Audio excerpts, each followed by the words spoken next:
A la nova balisa haureu de continuar accedint com fèieu fins ara. A banda de les millores tècniques internes, els principals canvis que trobareu són d'aparença, per tal d'actualitzar i millorar l'aspecte d'aquest servei en relació a la resta de tot el nou portal d'EACAT. El primer que trobareu al marge superior esquerre de la pàgina inicial és una opció que us permet expandir o contraure les opcions del menú segons les necessitats de visualització que disposeu. Veureu que el cercador general també ha canviat i en comptes d'estar en el menú de l'esquerra ha passat a una posició central que farà que sigui més accessible i que el tingueu més a mà en cas de necessitar-lo. La resta d'opcions es mantenen i són les mateixes que hi havia fins ara.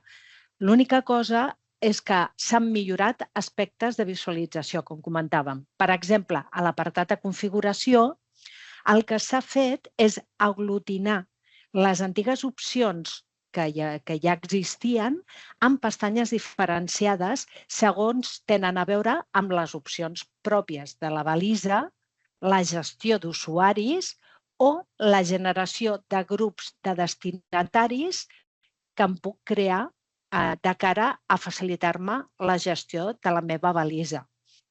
Per cert, es recomana revisar els integrants dels nostres grups de destinataris per tal de tenir-los sempre actualitzat en cas de ser coneixedors de canvis dels mateixos. Per crear una nova balisa, l'únic que haurem de fer és anar al botó Nova balisa i les opcions són absolutament les mateixes de què ja disposàvem.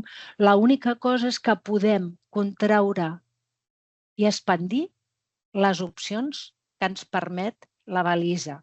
En aquest cas, obrirem la balisa, podrem afegir el nom dels destinataris, l'assumpte, si n'hi ha visualitzadors, és a dir, fer el mateix que fèiem fins ara sense cap altre tipus de modificació.